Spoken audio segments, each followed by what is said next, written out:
Hello everyone, welcome back to Bodhisattva. क्या आपने कभी सोचा कि सरकारें जो पॉलिसीज़ बनाती हैं उन सभी को प्रेरणा कहाँ से मिलती है, या फिर जब चुनाव होने वाले होते हैं तो सभी पार्टियां अपना मैनिफेस्टो जारी करती हैं, तो वह किस आधार पर करती हैं। तो आज के इस वीडियो में हम लोग डिस्कस करेंगे डीपीएसपी की, मतलब राज्य के नीति निर्देशक तत्व, directive principles of state policy, इनकी बातें हम करने वाले हैं। इसी के आधार पे आपके लिए जो भी पॉलिसीज़ गवर्नमेंट बनाती है उन सभी को जो प्रेरणा मिलती है वो कहाँ से मिलती है, तो डीपीएसपी से। तो चलिए हम शुरू करते हैं। तो जब हम बात करते हैं डीपीएसपी की, तो डीपीएसपी को हमारे संविधान में कहाँ पे स्थान दिया गया है, तो भाग 4 में डीपीएसपी को स्थान दिया गया है। ये जो है वो किस मतलब कि अनुच्छेद में है, तो आर्टिकल 36 से लेके 51 तक, 36 से 51 तक इनका वर्णन किया गया है। ये हमने आयरलैंड के संविधान से लिया गया है। इसका जो स्रोत है वो क्या है, आयरलैंड का संविधान है। और इसकी जो प्रकृति है वो क्या है, गैर न्यायोचित है। गैर न्यायोचित का मतलब है कि आप इनको कोर्ट के द्वारा लागू नहीं करा सकते, और लागू नहीं होता है तो आप लड़ने के लिए नहीं जा सकते कि हमारे तो डीपीएसपी का हनन हो गया, जिस तरह से आप मौलिक अधिकारों के हनन पे जाते हैं, है ना। इनका जो उद्देश्य हम देखें तो क्या है, वेलफेयर स्टेट को इस्टेब्लिश करना, मतलब कल्याणकारी राज्य की को स्थापित करना है, जिसमें सामाजिक आर्थिक लोकतंत्र की स्थापना इसका मुख्य उद्देश्य है। डॉक्टर भीमराव अंबेडकर ने भी, जो हमारे डीपीएसपी हैं, उनको कहा था कि ये हमारे संविधान की अनोखी विशेषता है, ठीक है। और ऑस्टिन ने कहा है कि संविधान की मूल आत्मा है डीपीएसपी, ठीक। तो चलिए हम लोग शुरू करते हैं डीपीएसपी को। एक लाइन से हम लोग सारे आर्टिकल्स को पढ़ेंगे, ठीक है। तो जो पहला आर्टिकल है वो है राज्य की परिभाषा 36। तो इसमें राज्य की परिभाषा वही है जो आर्टिकल 12 में दी गई है, जो आप मौलिक अधिकार में पढ़ते हैं, है ना, कि राज्य कौन होगा, सारी संस्थाएं, मतलब कि सारी सरकारी संस्थाएं राज्य के अंतर्गत आती हैं, जिसमें कोई भी अथॉरिटी जो आदेश निर्देश जारी कर सकती है ना, जैसे संसद, विधानसभा, और जो भी संस्थाएं जो एक्ट के द्वारा निर्मित होंगी, जैसे ओएनजीसी, मतलब जितनी भी सरकारी संस्थाएं, एलआईसी वगैरह, आरबीआई, तो ये सब राज्य के अंतर्गत आती हैं, है ना। स्थानीय निकाय, ये सभी चीज़ें कहाँ आ जाती हैं, राज्य के अंतर्गत आती हैं, ठीक है।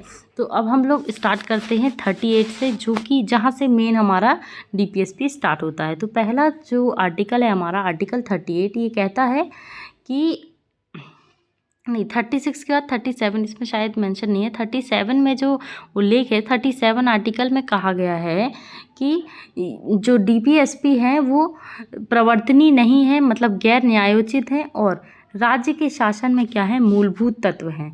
इन तत्वों को लागू करना इनका कर्तव्य किसका होगा, राज्य का होगा। अब हम चलते हैं दूसरे आर्टिकल में, जो है 38 में कहा गया है कि राज्य लोक कल्याण की अभिवृद्धि के लिए सामाजिक व्यवस्था बनाएगा, ठीक है, और क्या करेगा, असमानता को कम करेगा। इसमें भी 2 आर्टिकल हैं। तो जो पहला है, इसमें सामाजिक, आर्थिक और राजनीतिक न्याय की बात की गई है, और जो दूसरा आर्टिकल है उसमें कहा गया है कि आय की असमानता को कम करने का प्रयास कौन करेगा, राज्य करेगा, ठीक है। और सभी को प्रतिष्ठा, सुविधा और अवसर की असमानता को कम करने का प्रयास कौन करेगा, राज्य करेगा, ठीक। अब आते हैं अगले आर्टिकल में। अगला आर्टिकल है 39। तो 39 में राज्य को के अनुसरण के लिए 6 नीतियाँ दी गई हैं, ठीक है। तो 6 नीतियों में क्या क्या है हम देखते हैं कि पहला जो नीति है तो उसमें वो संबंधित है आजीविका से। आजीविका मतलब कि स्त्री और पुरुष और सभी नागरिकों को राज्य क्या करेगा, सभी नागरिकों को आजीविका के पर्याप्त साधन उपलब्ध कराएगा। दूसरा आर्टिकल है संसाधन के वितरण से। इसमें भौतिक संसाधनों के वितरण के बारे में है कि समुदाय के भौतिक संसाधनों का स्वामित्व और नियंत्रण इस प्रकार से होना चाहिए जिससे कि सामूहिक हित का सर्वोत्तम पालन हो सके, जिसका क्रियान्वयन हम इस रूप में देख सकते हैं कि भूमि सुधार किया गया, हदबंदी कानून लाए गए, है ना। फिर हम चलते हैं सी में। तो सी में क्या है, धन संकेंद्रण पर रोक, मतलब कि इस तरह से उत्पादन के साधनों का इस तरह से वितरण होना चाहिए कि किसी के पास भी क्या हो, केंद्रीकरण ना हो, और उसमें क्या हो कि सभी को समान अवसर मिल पाएँ। जैसे हम लोग देख सकते हैं कि इसका क्रियान्वयन आप किस तरह से देख सकते हो कि बैंकों का राष्ट्रीयकरण किया गया है ना, और एलआईसी का राष्ट्रीयकरण किया गया। तो ये क्या है, सब धन के संकेंद्रण को रोकता है। फिर डी में क्या कहा गया है कि समान कार्य के लिए समान वेतन। आप देखते होंगे कि महिलाओं को पुरुषों की तुलना में कम वेतन मिलता है। जैसे यदि आप हमारी फिल्म इंडस्ट्री में देखें तो जितना सैलरी आप सोचते हैं, जितना पे हीरो को किया जाता है उतना हीरोइन को थोड़ी ना किया जाता है ना। तो ये उसी के लिए ये कहा गया है कि समान कार्य के लिए समान वेतन मिलना चाहिए। फिर हम आते हैं डी के बाद ई। तो ई में कहा गया है, नहीं, समान कार्य के लिए समान वेतन हो गया है ना। फिर है कर्मकारों के स्वास्थ्य और शक्ति तथा बालकों की जो सुकुमार अवस्था है उसका दुरुपयोग नहीं होना चाहिए। मतलब किसी भी इंसान को ऐसे काम में ना लगे, वो इतना उसको मजबूर ना होना पड़े कि उसको ऐसा कोई काम करना पड़े जो उसकी आयु के अनुकूल ना हो, है ना। और बच्चों को गरिमामय वातावरण में विकास करने, आर्थिक शोषण के परित्याग से क्या हो, उनकी रक्षा हो सके। ठीक, फिर आते हैं हम लोग 39A में आते हैं। 39A जो है इसमें क्या लिखा गया है, इसमें लिखा गया है कि समान न्याय और निःशुल्क विधिक सहायता, फ्री लीगल एड की बात इसमें की गई है ना, कि नागरिकों को न्याय से वंचित ना होना पड़े। याद रखिए ये नागरिकों के लिए है, ठीक है। और इसके लिए नालसा बना, सालसा बना, DLSA बना। इसमें लीगल सर्विस अथॉरिटी एक्ट आया, कब आया, 1987 में आया था लीगल सर्विस अथॉरिटी एक्ट, है ना, इसके क्रियान्वयन के लिए। अब हम चलते हैं आर्टिकल 40 में, है ना। तो आर्टिकल 40 में क्या कहा गया है, ग्राम पंचायतों की गठन की बात की गई है। उनका सिर्फ गठन नहीं करना है, उनको शक्ति और प्राधिकार भी उपलब्ध कराना है ना। आपको पता होगा कि 73वां संविधान संशोधन जो हुआ उसको भाग 9 के अंतर्गत ग्राम पंचायतों को के गठन की बात की गई ना। 243 आर्टिकल है उसका गठन किया गया था, 73वां संविधान संशोधन। अब अगला चलते हैं आर्टिकल 41। तो 41 में कहा गया है, क्या कहा गया है, काम, शिक्षा और लोक सहायता पाने का अधिकार, ठीक है। और इसी के तहत किन अवस्थाओं में, इसके लिए 4 अवस्थाएं बताई गई हैं, बेकारी, बुढ़ापा और निःशक्तता और बीमारी की अवस्था में जो राज्य है वो काम, शिक्षा और लोक सहायता क्या करेगा, प्रदान करेगा। इसके क्रियान्वयन के तौर पर आप देख सकते हैं कि वृद्धावस्था पेंशन लाई गई है ना। Rights of person with disability act लाया गया, 2016 में लाया गया, है ना। फिर अगला चलते हैं हम लोग आर्टिकल 42। आर्टिकल 42 में कहा गया है कि काम की मानवोचित दशाएं, काम की जो इंसान को काम करने जाते हैं हम लोग तो उसमें हमको मानवोचित दशाएं मिले, और महिलाओं को क्या मिले, मैटरनिटी फैसिलिटी मिले, है ना, प्रसूति सहायता मिले। इसके लिए मातृत्व लाभ अधिनियम 1961 भी लाया गया था, है ना। और काम की मानवोचित दशाओं के लिए क्या किया गया सरकार के द्वारा, फैक्ट्रीज अधिनियम लाया गया 1948 में, है ना। अगला हम चलते हैं आर्टिकल 43। 43 में क्या लिखा है, निर्वाह मजदूरी और कुटीर उद्योग। तो निर्वाह मजदूरी, कर्मकारों के लिए निर्वाह मजदूरी के लिए क्या किया गया, तो न्यूनतम मजदूरी अधिनियम लाया गया, है ना। फिर क्या है, शिष्ट जीवन स्तर और अवकाश उपभोग करने की दशाएं हम लोग उनको उपलब्ध कराएं।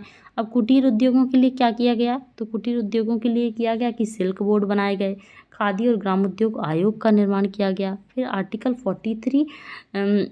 43 में क्या कहा गया है, आपको कहा गया है कि उद्योगों के प्रबंधन में कर्मकारों की हिस्सेदारी होना चाहिए। मतलब जो मैनेजमेंट होता है उसमें जो कर्मकार हैं, श्रमिक, उनकी भागीदारी होना चाहिए। तो इसके लिए ट्रेड यूनियन एक्ट भी लाया गया था, आपको ध्यान हो तो।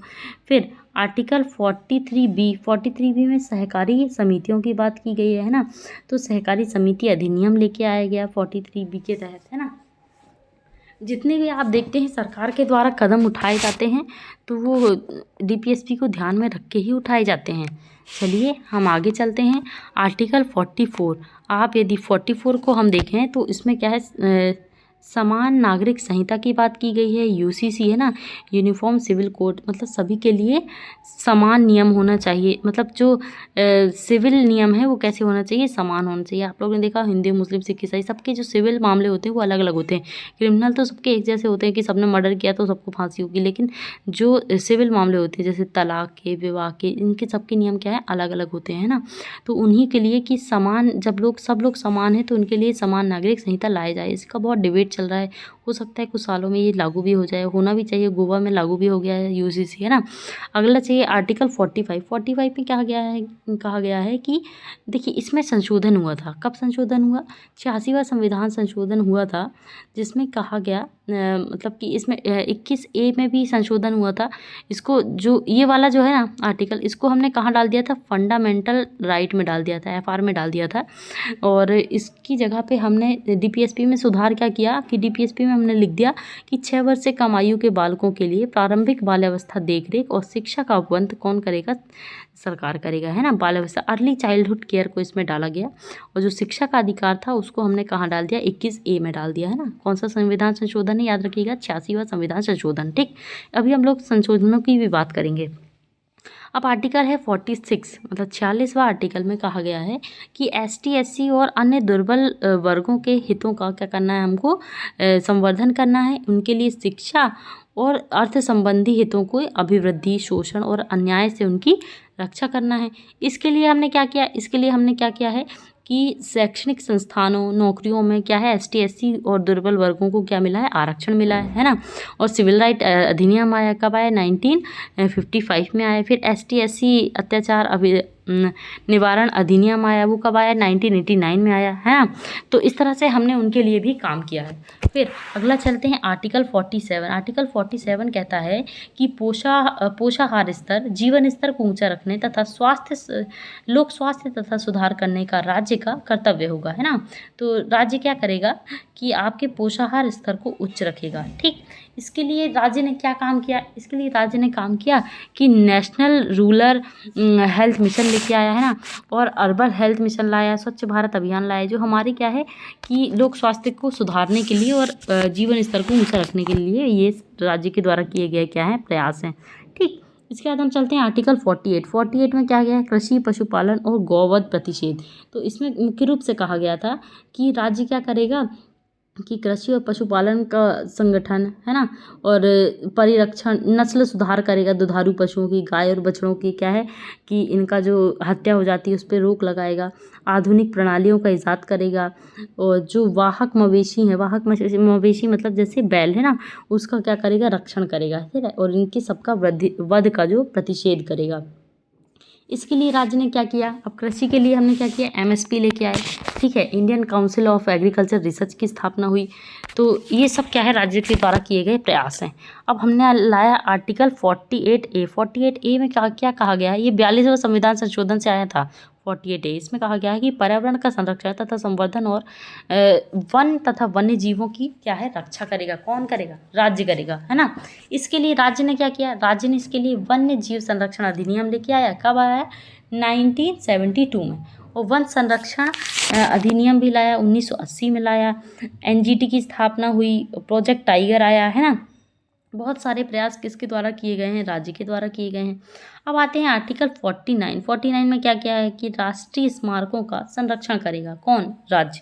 इसके लिए हमने क्या लाया, नेशनल इम्पोर्टेंस एक्ट लेके आया था 1951 में, है ना। राष्ट्रीय महत्व के स्मारक, स्थान और वस्तुओं का संरक्षण करेगा राज्य। अब आते हैं आर्टिकल 50वें आर्टिकल में कहा गया है कि कार्यपालिका से न्यायपालिका का पृथक्करण, कार्यपालिका और न्यायपालिका के कार्यों को क्या है, अलग अलग करेगा। पहले आपने देखा होगा, आपने सुना होगा कि जो कलेक्टर है वो क्या करते थे, कोर्ट लगाते थे और सजा सुनाते थे। अब देखिए जो आरोपी है, आरोपी को किसने पकड़ा, कार्यपालिका के सदस्य ने। उसी को फिर कार्यपालिका का सदस्य, DM भी तो कार्यपालिका का सदस्य है ना, उसने क्या किया, उसको सजा सुना दी। तो इससे कार्यपालिका और न्यायपालिका का पृथक्करण तो हुआ ही नहीं, वो तो एक ही उसमें आ गया कि कार्यपालिका ने पकड़ा, कार्यपालिका ने ही क्या किया, सजा सुना दी। तो इसीलिए इसका पृथक्करण ज़रूरी है। तो फिर सरकार ने क्या कदम उठाया कि CRPC लेके आया, कब लेके आया, 1973 में। ठीक, अगला आर्टिकल चलते हैं, तो अगला आर्टिकल है 51। आर्टिकल 51 में कहा गया है कि अंतर्राष्ट्रीय शांति और सुरक्षा की अभिवृद्धि करेगा कौन? राज्य, है ना। और इसके लिए राज्य ने क्या किया? राज्य ने किया कि भारत की विदेश नीति, हमारी कैसी पॉलिसी है? नो फर्स्ट यूज़ की पॉलिसी भी है, पंचशील के सिद्धांत है, गुटनिरपेक्षता का सिद्धांत है ना, कि हम किसी भी गुट में शामिल नहीं होंगे, है ना। तो इस तरह से क्या है कि हमने पॉलिसी उनका क्रियान्वयन भी किया है। अब आप सोच रहे होंगे कि जब ये सब इतने इम्पोर्टेंट हमारे डीपीएसपी थे, तो इनको पहले से क्यों नहीं लागू किया भाई साहब इन लोग ने? तो पहले से लागू इसलिए नहीं किया क्योंकि जब हमारा देश आज़ाद हुआ था तब हमारे पास इतने संसाधन नहीं थे, है ना, और आदर्शों को अपनाने की परिपक्वता भी हमारे अंदर नहीं थी।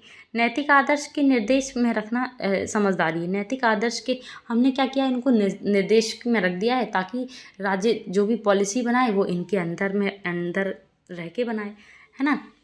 आगे हम लोग चलते हैं, तो अब हमने इनको क्या है 3 भागों में हमने बांट लिया है, समाजवादी, गांधीवादी और उदार बौद्धिकवादी, है ना। तो समाजवादी में हमने आर्टिकल जो रखे हैं उनको हमने कौन कौन से रखे हैं देखिए। हमने इसमें रखा है 38, 39, 39A, 41, 42 और 43 ए और 47। अच्छा, एक बार हम लोग फिर से देख लेते हैं इनको, है ना, कि इनमें क्या क्या रखा गया है। नहीं तो आप लोग क्या है कि कंफ्यूज हो जाएंगे कि किसको आपने किस में रखा है। तो देखिए, समाजवादी में हमने किसको रखा? आर्टिकल 38। आर्टिकल 38 में क्या कहा गया है? कहा गया है कि लोक कल्याण की व्यवस्था करना और असमानता को दूर करना। फिर 39 में क्या गया है? आजीविका संसाधन वितरण। इसमें जो 6 पॉलिसी आई थी वो है, ठीक। फिर 39A में है फ्री लीगल एड है। फिर 41 में क्या है? तो 41 में काम, शिक्षा और लोक सहायता पाने का अधिकार है। 42 में है न्याय संगत दशाएं, प्रसूति सहायता पाने का अधिकार। फिर उसके बाद क्या है कि 43 में निर्वाह मजदूरी और कुटीर उद्योग की स्थापना। फिर 43 में है उद्योगों में श्रमिकों की भागीदारी, ये वो ट्रेड यूनियन वाला है ना। फिर 47 में कहा गया है कि पोषाहार, जीवन स्तर तथा नशाबंदी की बात की गई। तो जो समाज के लिए जो इम्पोर्टेंट चीज़ें हैं उसको हमने समाजवादी में रख दिया। अब गांधी जी का सपना था कि क्या है कि हम जो राज्य का केंद्र हो वो क्या हो? गाँव हो। तो उन्होंने जो गांधीवादी विचार से संबंधित है तो हम उनको भी देखेंगे। तो गांधीवादी विचार परंपरा से संबंधित है 40। इसमें क्या है? पंचायतों की बात की गई है ना। फिर 43 में क्या है? कुटीर उद्योग। फिर गांधी जी नशाबंदी करना चाहते थे, तो 43 भी 47 में इसमें बात की गई है ना, नशाबंदी की, ठीक। और गौवध निषेध की गांधी जी बात करते थे, तो 48 में गौवध निषेध है। फिर उदार बौद्धिकवादी जो नवीन विचारों से संबंधित हैं, जैसे कि आर्टिकल 44 मतलब समान सिविल संहिता। फिर आर्टिकल 45 आ जाता है कि 6 वर्ष से कम आयु के बच्चों को क्या हो? अर्ली चाइल्डहुड केयर मिले, है ना।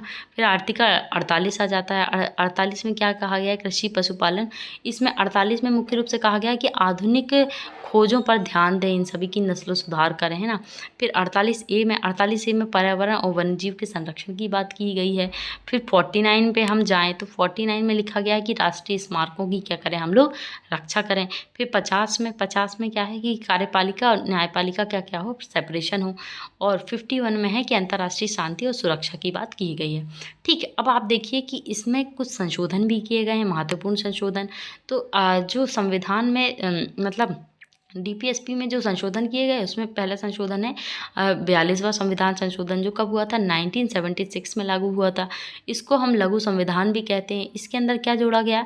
39A, 43A, 48A और 39F, ठीक है। ये 4 आर्टिकल जोड़े गए थे।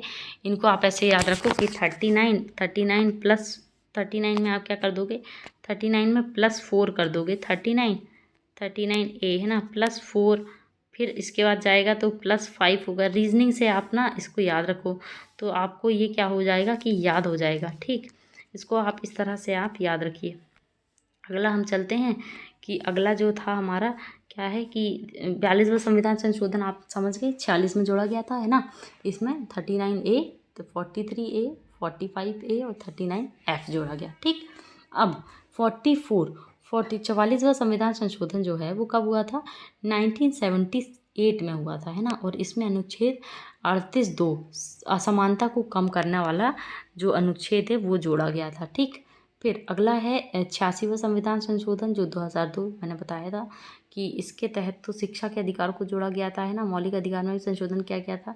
तो 6 वर्ष से कम आयु के बच्चों को क्या है काम शिक्षा और मतलब कि अर्ली चाइल्डहुड केयर की बात की गई थी। फिर 97वां संविधान संशोधन ये सहकारी समिति से संबंधित था, 97th कॉन्स्टिट्यूशनल अमेंडमेंट। ये कब हुआ था? 2011 में हुआ था। ठीक, तो ये हो गई मूल बातें।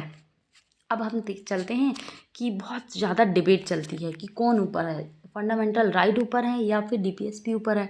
तो देखिए ये एक दूसरे के पूरक हैं, ठीक है।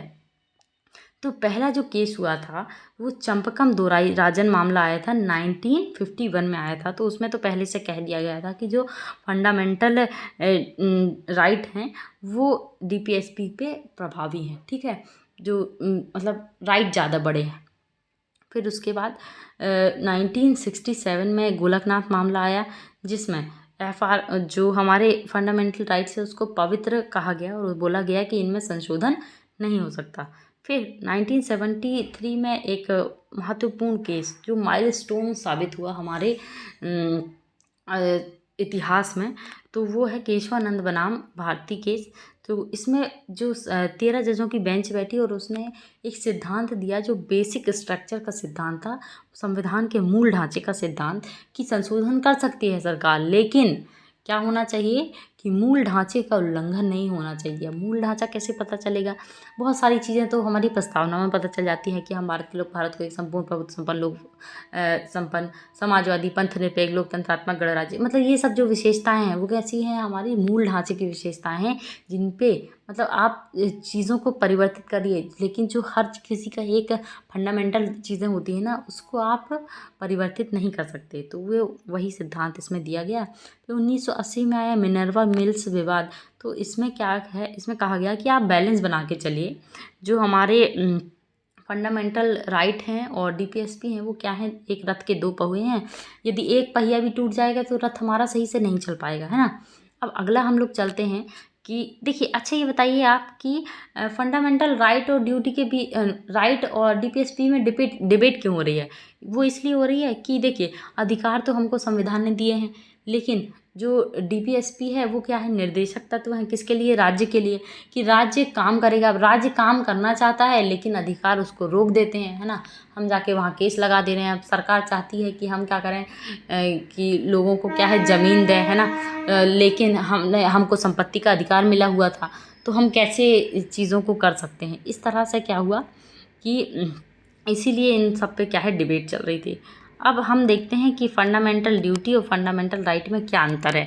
तो फंडामेंटल ड्यूटी जो है वो भाग 3 में लिखी गई है और जो डीपीएसपी है वो काहे में लिखा गया है, तो भाग 4 में लिखा गया है। मुझे थोड़ा माफ़ करिएगा कि मैंने ड्यूटी बोल दिया था। अभी हम लोग डीपीएसपी कवर कर रहे हैं, ड्यूटी हम इसके बाद देखेंगे। तो भाग 3 में क्या लिखा गया है, फंडामेंटल राइट मतलब मौलिक अधिकारों का उल्लेख है, और जो भाग 4 में नीति निर्देशक तत्व हैं। और फंडामेंटल जो राइट हैं वो न्यायोचित हैं, मतलब यदि इनका आपके अधिकारों का उल्लंघन होता है तो आर्टिकल 32 के तहत आप सीधे सुप्रीम कोर्ट जा सकते हैं, ठीक है, आपको ये अधिकार है, ठीक। लेकिन जो डीपीएसपी हैं उनके लिए आप किसी भी कोर्ट या अदालत में नहीं जा सकते कि आपने इसको लागू नहीं किया, कि हमको तो अधिकार मिला था कि प्रसूति सहायता मिले लेकिन आपको प्रसूति सहायता नहीं मिली तो आप पहुंच गए कोर्ट। ऐसा कुछ नहीं होगा, सरकार को लागू करना होगा तो सरकार करेगी। बाकी सरकार कोशिश करती है कि वो अपने नियम इसी तरह से बनाए कि वो भी एक मतलब कि लोक कल्याणकारी राज्य की स्थापना तो सरकार करना ही चाहती है ना।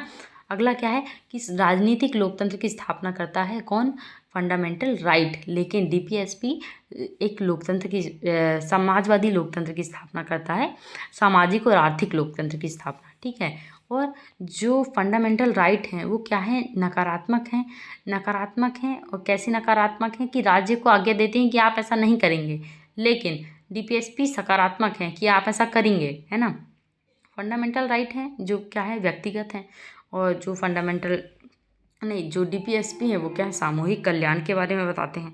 तो ये मैंने क्या है इसको थोड़ा सा और अलग से भी लिख दिया है, वहाँ पे सब हौच पौच सा हो रहा था तो मैंने यहाँ पे भी लिख दिया है। आपको ये पीडीएफ मैं शेयर कर दूँगी बोधिसत्व अकेडमी के टेलीग्राम चैनल पे, तो आप उसको भी ज्वाइन कर लीजिएगा। Thank you so much, thanks for watching. आप लोग आप यदि इसको ध्यान से देखेंगे तो आपने देखा होगा कि मैंने बहुत ही कम समय में मैंने इस सबको बहुत इजीली मैंने कवर करा दिया। इसी तरह से हम सारे टॉपिक को कवर करेंगे। Thanks for watching.